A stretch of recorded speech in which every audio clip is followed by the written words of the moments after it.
Hello friends, સ્વાગત છે તમારા બધાનું મારી ચેનલમાં.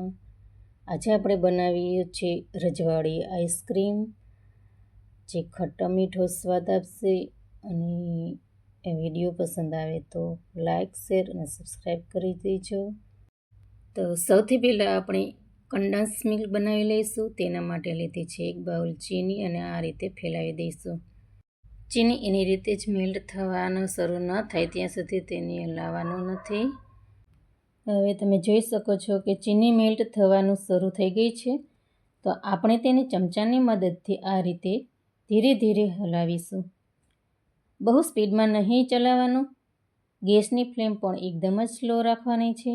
જો તમે ફૂલ ગેસ પર ચીની મેલ્ટ કરશો તો બળીને કલર કાળો થઈ જશે અને તેને લીધે કડવાહટ આવશે. જેથી કરી આ કામ આપણે સ્લો ગેસ પર જ કરવાનું છે. હા, થોડી વાર લાગશે પણ બગડવાની શક્યતા બિલકુલ જ નહીં રહે.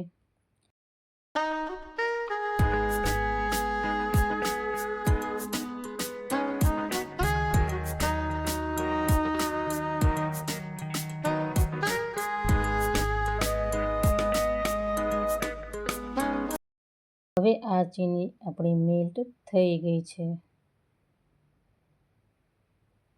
જોઈ શકો છો કે એક પણ દાણો ખાંડનો રહ્યો નથી. તો હવે તેમાં 1 બાઉલ દૂધ લીધો છે. તો એમાં ધીરે ધીરે કરી એડ કરીશું. જેવું તેમાં દૂધ એડ કરીશું એટલે ચીની ગાંઠાના ફોર્મમાં આવી જશે. પણ ડરવાની બિલકુલ જરૂર નથી. આ રીતે ધીરે ધીરે ચલાવીશું એટલે દૂધમાં એ ગાંઠા મેલ્ટ થઈ જશે. દૂધમાં ચીની મેલ્ટ ન થાય ત્યાં સુધી તેને કન્ટિન્યુ ચલાવતું રહેવાનું છે. અને આપણું એકદમ ઘટ એવું કન્ડેન્સ મિલ્ક બનીને તૈયાર થશે. તો હવે તમે જોઈ શકો છો કે આ જે ચીનીના ગાંઠા પડ્યા હતા એ દૂધમાં ઓગળી ગયા છે. અને આપણું આ કન્ડેન્સ મિલ્ક એકદમ ઘટ એવું બનીને તૈયાર થઈ ગયું છે. તો રજવાડી આઈસ્ક્રીમ બનાવવા માટે આપણું આ કન્ડેન્સ મિલ્ક રેડી થઈ ગયું છે. તો હવે તેને ગેસ પરથી નીચે ઉતારી લઈશું અને ઠંડુ થવા માટે તેને સાઈડ પર રાખી દઈશું. અને બાકીની બીજી તૈયારી શરૂ કરીશું. તો મેં અહીંયા આઈસ્ક્રીમને ખાટો મીઠો સ્વાદ આપવા માટે થઈ સ્ટ્રોબેરી લીધી છે.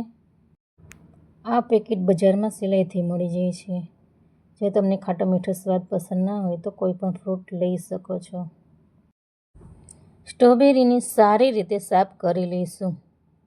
તો આ જે ઉપરના લીવ્સ છે તેને રિમૂવ કરીશું, જેથી ધોવામાં સરળતા રહે.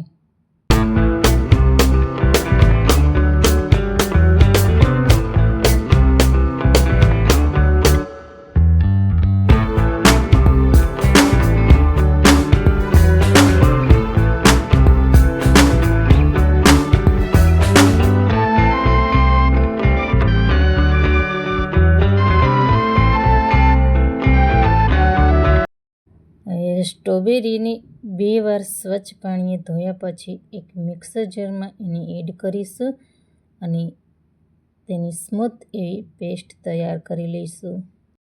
અને હવે આમાં ઘરની તાજી મલાઈ નાખીશું.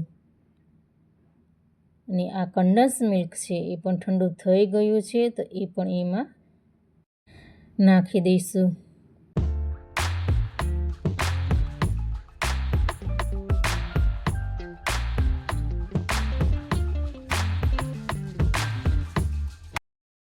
હવે તેમાં 2 ચમચી મિલ્ક પાવડર એડ કરીશું, જેથી મલાઈ અને મિલ્ક પાવડર બંને મિક્સ થઈ અને આઈસ્ક્રીમને ક્રીમી ટેક્સચર આપશે.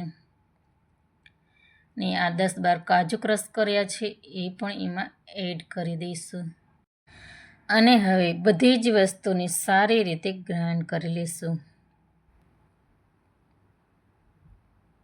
તો હવે આ રજવાડી આઈસ્ક્રીમનું ક્રીમી એવું આ બેટર તૈયાર છે. તો હવે કોઈ પણ એક એરટાઈટ ડબ્બામાં ભરી લઈશું. મારી પાસે આ બાળકોનું લંચ બોક્સ છે એ મેં લીધું છે. અને બધી જ પેસ્ટ એમાં એડ કરી દીધી છે.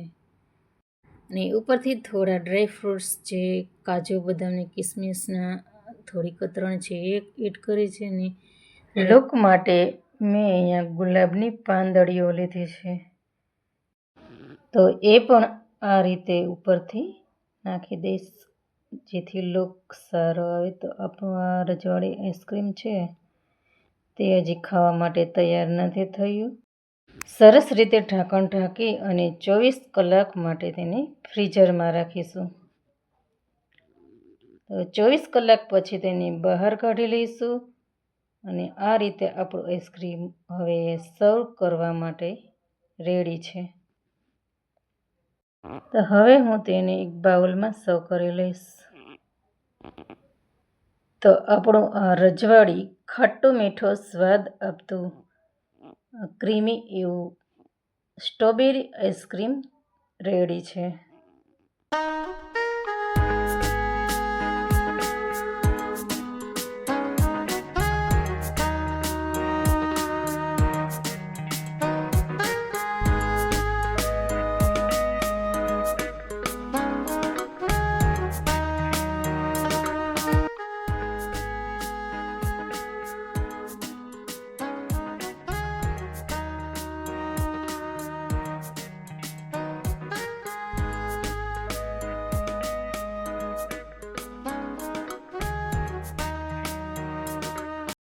તો ફ્રેન્ડ્સ, વિડીયો ગમ્યો હોય તો લાइक शेयर और सब्सक्राइब करो જેથી अवनवी रेसिपी और अवनवी कहानी के साथ मिलते रहे।